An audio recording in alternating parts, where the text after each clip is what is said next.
I'm Deb, and I'm here with Usborne Books and More, which has nearly 2,000 titles for book lovers of all ages, especially our littles and those who love to read with them. We start at age 0 and we go all the way up through high school. We've got books on every kind of subject that you can imagine, so that not only can we support literacy in our community and help to develop our reading skills, but it's the most important thing about reading with our littles is just the amazing memories and the opportunity to talk and to communicate and build a relationship around talking about the subjects that we love, which our little ones are passionate about. That's what reading and Usborne Books and More is all about. So, what I wanted to do today is just talk a little bit about great ways of incorporating reading into some of our other activities now that spring is here. It's really exciting. We can get out of the house, so we can all get some fresh air and exercise, and which, I mean, as soon as it stops raining and the sun comes out, no more snow, we can really enjoy spending time outside. It's like the perfect time of year. I love spring because we really can enjoy being outside. Not too hot, not too cold. Just we've switched over to daylight savings, and so now the sun sets a little bit later. We can have our dinner outside. It's just I really love spring. So I just wanted to talk a little bit about the ways to maximize both being outdoors and spending amazing time reading with our kids. So the first thing that I wanted to talk about is I want to talk about gardening. I cannot keep a cactus alive, but that doesn't mean that we don't try. So, what I like to do with my little, I have a daughter, she's 5, but there's all kinds of different, but the great thing about gardening is it's an activity that you can do with any age. And so, if you have like a very small one, um, it's a great opportunity just to be outside. I don't know any 2-year-olds who are not happy to roll around in the dirt and love getting messy. And so with them, the best thing to do is just introducing the vocabulary around gardening. What are seeds? What are the different tools that we use? And naming them as we use them. Little ones are great at watering. You hand them a watering can and it will keep them busy for a sort of ridiculous amount of time. Um, and you're just going to narrate step by step what it is that you're doing. And through that, we're expanding vocabulary, we're learning new words, we're learning cause and effect, and we're just getting our hands dirty and having fun doing something together.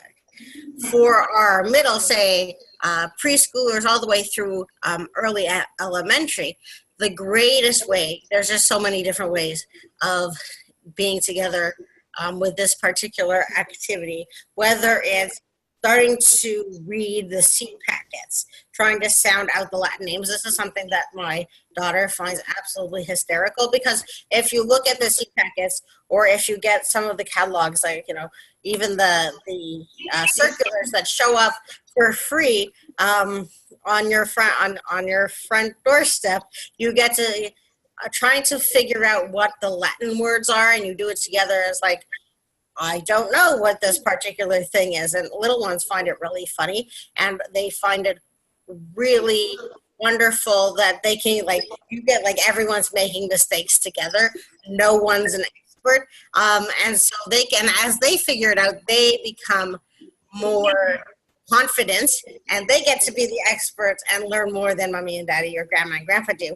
And so that's just a really fun way of practicing our reading without actually the reading being the main point. It's just to look at the letters and see if we can sound them out and see if we can giggle a little bit at some of the funny words that we see. And what were they thinking when they decided to call it a blue tinge tuberose daisy extravaganza? Who gets to name all the different flowers? And you can look at the different flowers in the catalog. You can look at the different plants on the seed packets, and you can say, what do you think that you would call this flower? And see who can come up with the silliest names for the flowers or for the different plants. Um, It's also an opportunity, if you're going to read the instructions about the planting, to talk about how different plants need different conditions to grow. How do we take care of different kinds of plants? Some need more shade, some need more sun, some need more water, and starting to understand following the instructions and how that is going to help us see our plants grow. Also beginning to learn to follow the instructions to start using some of the other tools more correctly, whether it's setting up netting, whether it is provide for staking tomato plants. It doesn't have to be complicated, and it just has to be fun. It just has to be something that you get out and you do together so that you can have these conversations and be able to talk about the things that kids love, whether it's flowers, whether it's vegetables, whether it's fruit, talking about, well, why we don't grow lemons in New Jersey, we grow blueberries, or tomatoes or corn. What are some of the plants that grow best where you live? Like, you know, do you have a bumper crop of zucchini, or do you have a bumper crop of watermelon? And it's, you know, whatever you are particularly planting, or even if you don't plant, just going over to the garden center or going over to the grocery stores and saying, what's in season? What do we actually grow here? What's local, as opposed to what are the things that have to be imported? Where do they come from? Those are all conversations. What do people eat in different parts of the world? Those are all conversations that are going to come up from these activities. Also, if you're using seed catalogs, if you're using the circulars, you can also start working with art projects. Once your seed packets are empty, you can start to, you know, make collages with them, and the same with pictures of the different plants that come from the seed catalogs. Maybe you can create your own virtual garden if you don't have, you know, if you haven't got a great thumb like myself. If you've got a black thumb, we make collages. We create, you know, sort of our dream gardens using the different pictures. We practice copying the names of the different plants and the different kinds of fruits and vegetables that we would like to plant. Oh, if I was living in California, what kind of plants would I put in my garden, making lists of those. So it's all about becoming familiar with words, familiar with letters, and learning and having these fun activities that we do together at the same time. So also, if you have bigger kids, I'm talking, you know, more middle school now, you can, again, have them design their own garden and make it a challenge. Say, okay, you've got, you know, this area with particular dimensions, and it's got this amount of sun and this amount of shade, and make them do some research about, okay, so what kind of plants can I grow here? If I make a list of all the plants that I want to grow, is this something that I'd be able to do there? You can give them a budget so that we're working on our numeracy skills as well as our literacy skills. Financial literacy is something that is so important for our children to understand how to work with a budget, how to do the math that is necessary, basic addition and subtraction, percentages. Well, if I have, you know, if I want to grow X number of rose bushes, what percentage of my garden is going to be used? Do I have to devote to growing my roses? And does that leave me, what percentage of sun area does that leave for me to grow something else? And those are other ways that you can sort of create another activity that, again, is not focusing specifically on the reading, but it's using all those skills and giving our kids the opportunity to practice those skills. Also, if they're, you know, if they're more mature and they're capable of, you know, being around outside on their own, going over to your local garden center or nursery, wherever you get the plants, and talking about, you can give them a scavenger hunt to do and say, hey, go count how many different colored begonias you can find and how many different kinds of mulch are there, and make them go and count and report back.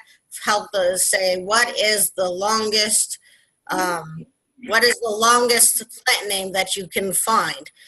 Find a plant name that has 15 letters in it, and make them go and walk around and take pictures and write down what they find. And through that, again, you're having this opportunity for everyone to have fun talking about things that they enjoy doing together, being outside, getting some exercise, making the most of spring.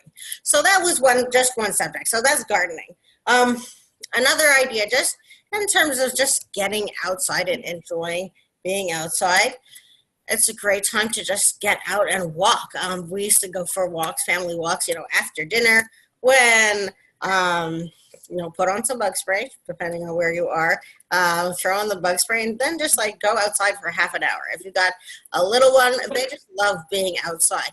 While you're walking, they can point out letters, they can point out numbers. If you have neighbors who hang signs, if they have wreaths on their doors, at this time of year, so often you may see decorations for Easter, you may just see decorations for spring. And again, for the very little ones, just identifying the numbers on the mailboxes, the letters on the street signs, or identifying the stop signs. Like, this is a great way just to spend some very low-key time learning and enjoying being together. The same with the middle ones, the preschool through early elementary. Again, you can gamify it. You can talk about, start it with the A's and work all the way through, find something that starts with the letter A, then go to something with letter B, then letter C, just go all the way through the alphabet. That's one way to do it, or start with the number 1 and see, find the number 2, number 3, etc. Identify, can they read the brand names on their sports equipment? Can they read just the different logos on people's shirts or people's hats? Wherever it is that you see words when you're out and about, this is a great opportunity for them to practice their reading. Say, okay, I want you to go to this street, and they go over to the next street. Can they follow those instructions? Following instructions, very big.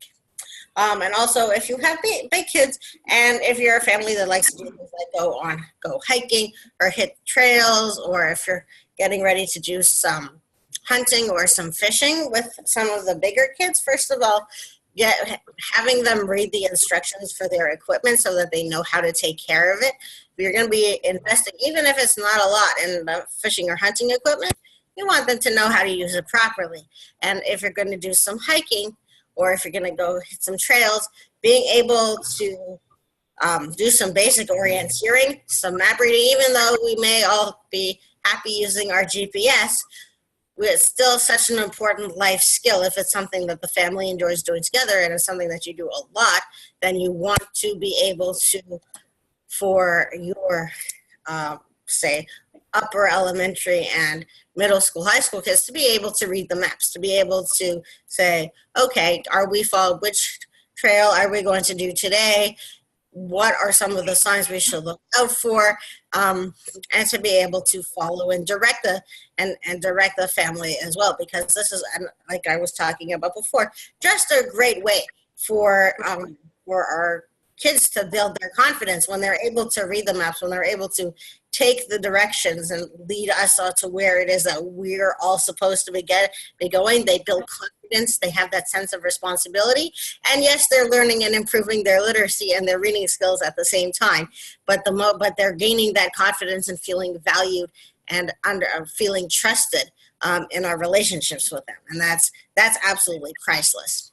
The last topic that I just wanted to raise was the topic of sports. A lot of us, it's sports season now, it's baseball season, soccer season is upon us, and a lot of us are spending time with our children, not just driving to and from all of the different games, but really cheering together for our teams, watching siblings play at their games and participating.